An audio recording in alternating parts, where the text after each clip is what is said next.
இந்த வீடியோவில் என்ன பார்க்க போகிறோம் அப்படின்னா, திருக்குறள் கொடுத்து இக்குறளில் பயின்று வந்துள்ள அணி எது அப்படின்னு கேட்பாங்க. அதை பார்க்க போகிறோம். வேறு எப்படி இதிலேருந்து கேள்வி கேட்கலாம் அப்படின்னா, அணியோட டெஃபனிஷன் கொடுத்துட்டு இது என்ன அணி அப்படின்னு சொல்லிட்டு கேட்பாங்க. லாஸ்ட் டைம் அப்படி தான் கேட்டிருந்தாங்க. இப்போ நான் சொல்கிறது எல்லாமே 2025-26 கல்வியாண்டிற்குரிய புத்தகம். நீங்கள் பழைய புக்கை வச்சுருந்தீங்க அப்படின்னா நிறைய டிஃப்ரெண்ட் ஆகும். அதனால் சரியான புத்தகம் வச்சு பாருங்கள். மொத்தம் 6 to 10 6வதுல அணிகள் எதுவுமே இல்லை. 7லேருந்து 7, 8, 9, 10 இதில் 28 அணிகள் கொடுத்துருக்காங்க. அதில் உவமை அணி மட்டுமே 10 வந்துருச்சு. சொற்பொருள் பின்வரும் நிலை அணி 8 வந்துருச்சு. மொத்தமாக இதில் கொடுத்துருக்கிற அணிகள் 8 அணிகள் கொடுத்துருக்காங்க. அந்த 8 அணிகளை மட்டும் தெரிஞ்சுக்கிட்டால் போதுமானது அப்படின்னு நான் நினைக்கிறேன். வாங்க இப்போ குறளை பார்க்கலாம். அருட்செல்வம் செல்வத்துள் செல்வம் பொருட்செல்வம் பூரியார் கண்ணும் உள. பொருள்: அருளாகிய செல்வமே செல்வங்களுள் சிறந்த செல்வமாகும். பொருட்செல்வம் இழிந்தவரிடத்திலும் உள்ளது. அணி: சொற்பொருள் பின்வரு நிலையணி. ஒரு செய்யுளில் ஒரே சொல் மீண்டும் மீண்டும் வந்து ஒரே பொருளை தந்தால் அது சொற்பொருள் பின்வரு நிலையணி ஆகும். செல்வம் என்னும் சொல் ஒரே பொருளில் மீண்டும் மீண்டும் வந்துள்ளது. எனவே இக்குறளில் உள்ளது சொற்பொருள் பின்வரு நிலையணி ஆகும். இந்த பின்வரு நிலையணிலேயே 3 இருக்குது, 3 வகைகள் இருக்குது. சொல் மட்டும் திரும்ப திரும்ப வந்ததுன்னா சொல் பின்வரு நிலையணி. பொருள் மட்டும் திரும்ப திரும்ப வந்ததுன்னா பொருள் பின்வரு நிலையணி. சொல்லும் பொருளும் திரும்ப திரும்ப வந்தது அப்படின்னா சொற்பொருள் பின்வரு நிலையணி ஆகும். ஏன்னா டெஃபினிஷன் ஆப்ஷனில் இந்த 3ஐயும் கொடுத்தாங்கன்னா கன்ஃபியூஸ் ஆகிடக்கூடாது. இப்போ இதில் வந்திருக்கிறது சொற்பொருள் பின்வரு நிலையணி. அடுத்த 2வது குறள்.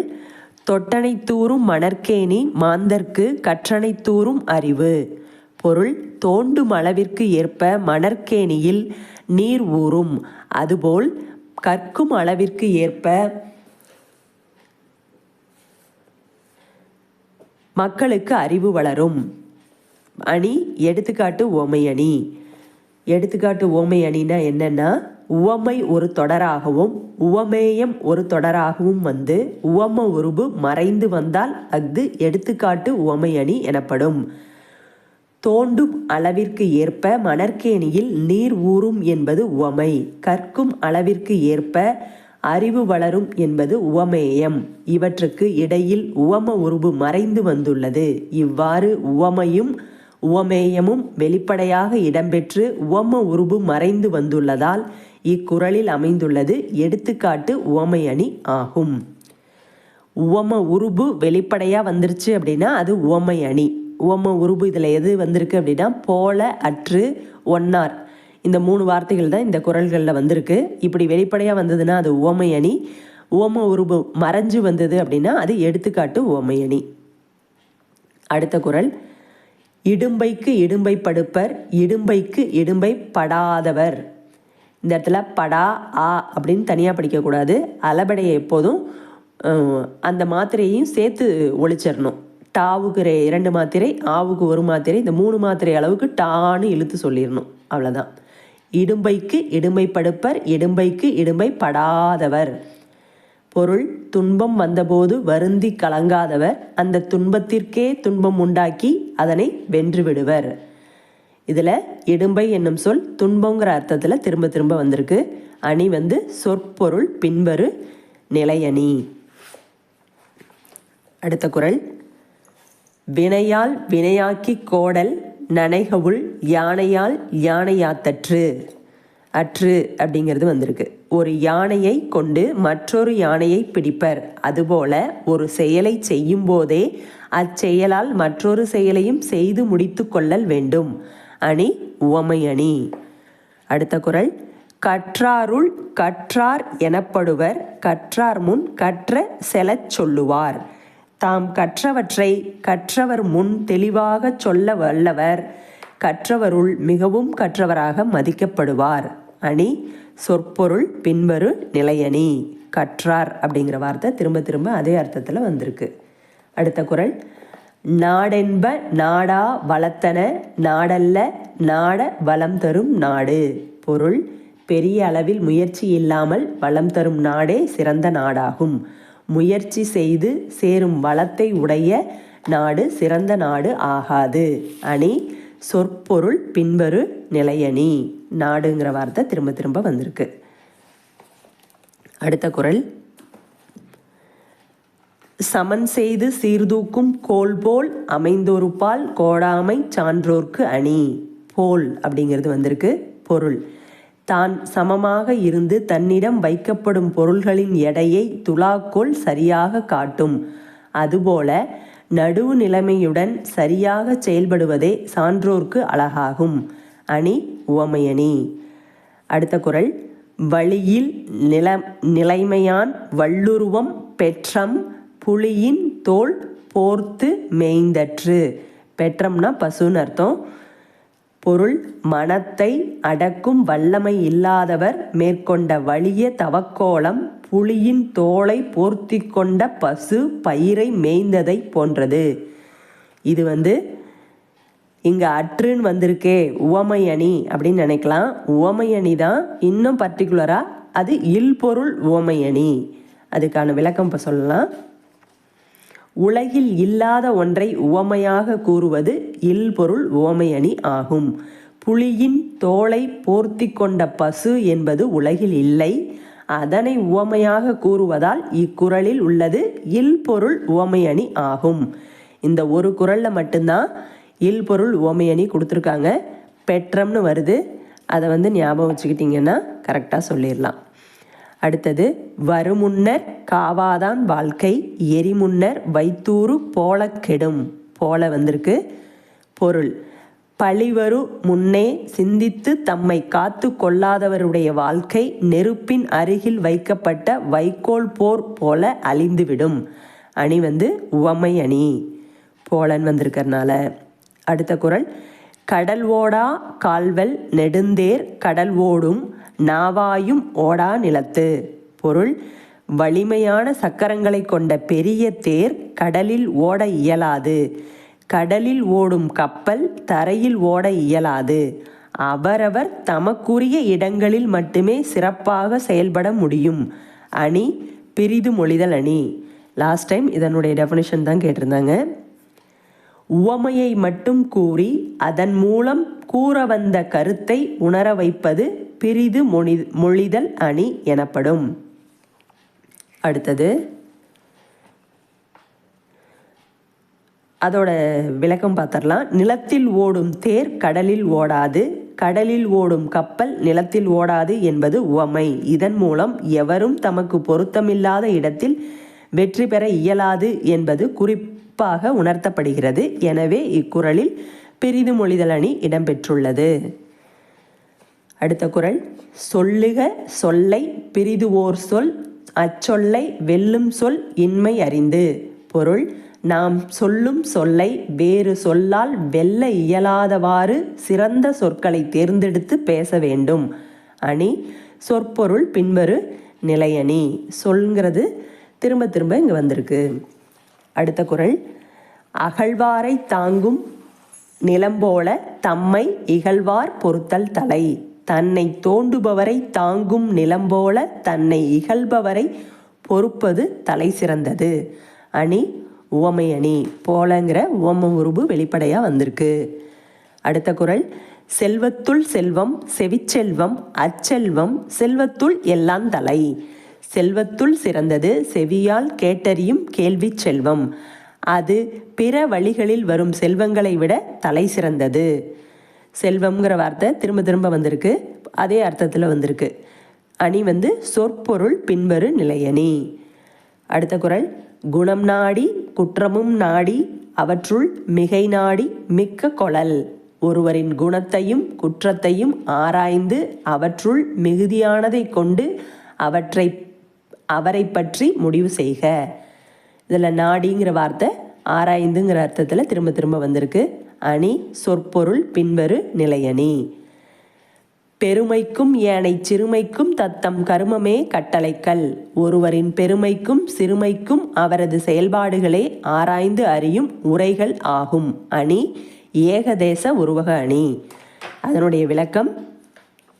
தொடர்புடைய இரு பொருள்களில் ஒரு பொருளை உருவகம் செய்து அதற்கு இணையான மற்றொரு பொருளை உருவகம் செய்யாமல் கூறுவது ஏகதேச உருவக அணி ஆகும். தொடர்புடைய இரு பொருள்களில் ஒரு பொருளை உருவகம் செய்து அதற்கு இணையான மற்றொரு பொருளை உருவகம் செய்யாமல் கூறுவது ஏகதேச உருவக அணி ஆகும். அணி பொருத்தம். இக்குறட்பாவில் ஒருவர் செய்யும் செயல்பாடுகளை உரைகல்லாக உருவகம் செய்துள்ளார். பெருமை மற்றும் சிறுமையை உரைகளில் தேய்க்கப்படும் தங்கமாக உருவகப்படுத்தவில்லை. எனவே இஃது ஏகதேச உருவக அணி ஆகும். அடுத்த குறள். சலத்தால் பொருள் செய்தே மார்த்தல் பசுமன் களத்துள் நீர் பெய்திரியற்று. அற்றுங்கிற வார்த்தை வந்திருக்கு. அணி உவமை அணி. அடுத்த குறள். அன்பு நான் ஒப்புரவு கண்ணோட்டம் வாய்மையோடு ஐந்து சால்பு ஊன்றிய தூண். பிறரிடம் அன்பும் பழிக்கு நாணுதலும் சமத்துவ எண்ணமும் இரக்கமும் உண்மையும் சான்றாண்மையை தாங்கும் தூண்கள். அணி ஏகதேச உருவக அணி. ஊழி பெயரினும் தாம் பெயரார் சான்றாண்மைக்கு ஆழி எனப்படுவார். ஊழிக்காலம் வந்தாலும் சான்றாண்மை என்னும் கடலுக்கு கரை போன்றவர் நற்பண்புகளிலிருந்து மாறமாட்டார். அணி ஏகதேச உருவக அணி.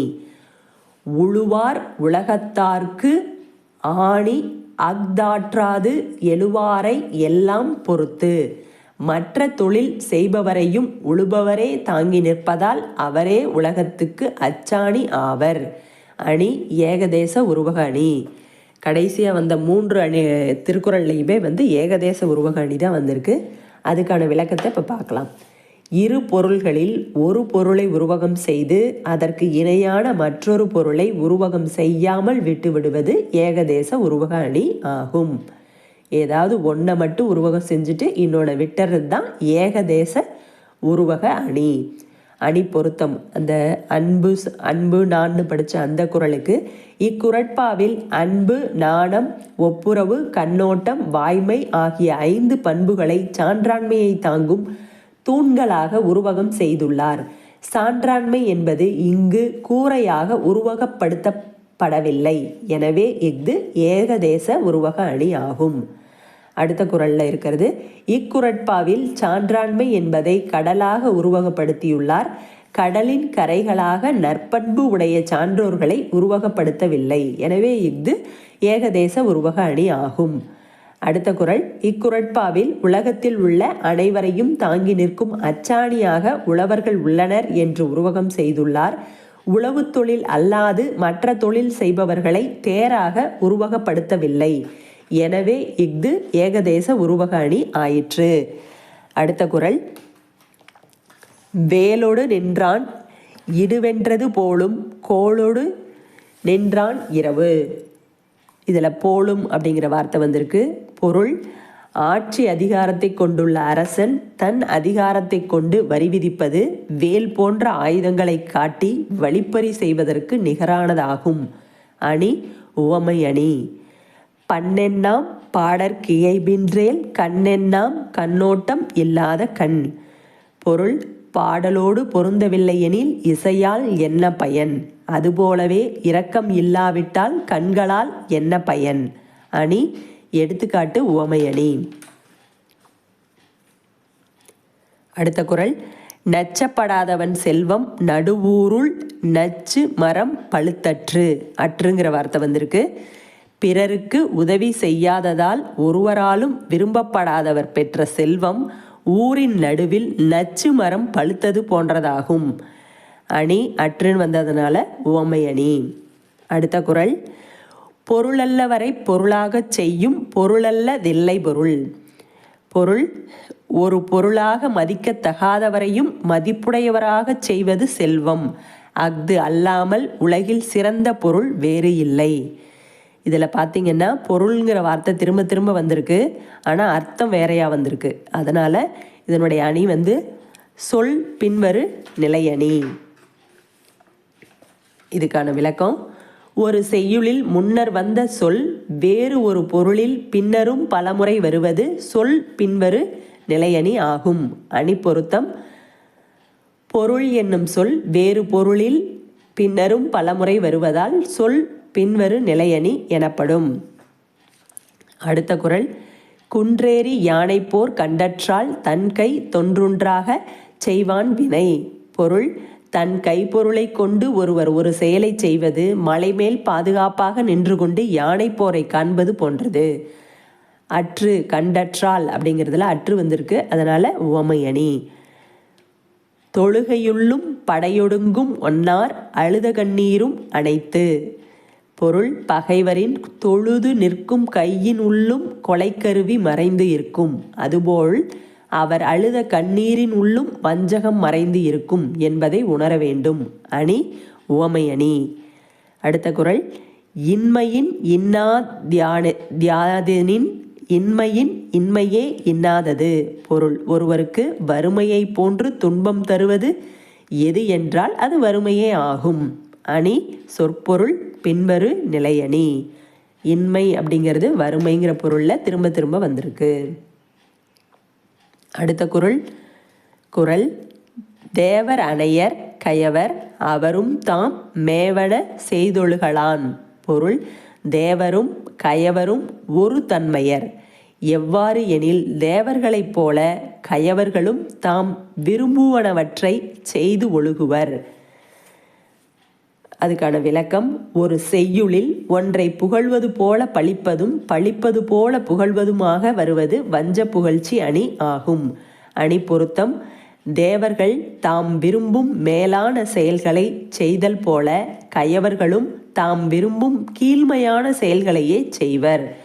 இக்குறளில் தேவருக்கு நிகராக கயவரை புகழ்ந்து கூறி பின் பழித்து கூறுவதால் இது வஞ்ச புகழ்ச்சி அணியாகும். இந்த ஒரு குறளில் மட்டும்தான் இந்த வஞ்ச புகழ்ச்சி அணி வந்திருக்கு. அடுத்த கடைசியான குறள். சொல்ல பயன்படுவர் சான்றோர் கரும்பு போல் கொல்ல பயன்படும் கீழ். போல்னு வந்திருக்கு, அதனால் உவமை அணி. பொருள். ஒருவர் தம் குறையை சொல்வதை கேட்டவுடனேயே உதவி செய்வர் சான்றோர். கரும்பை பிழிவது போல அழுத்தி பிழிந்தால்தான் பயன்படுவர் கயவர். மொத்தம் 28 குறளில் அணி வந்திருந்தது. 28 குறள்களும் படித்தாச்சு. 8 அணிகள் கொடுத்துருந்தாங்க. 8 அணிகளுக்கான விளக்கமும் சொல்லியாச்சு. இதில் வஞ்ச புகழ்ச்சி அணி ஒரு தடவை தான் வந்திருக்கு.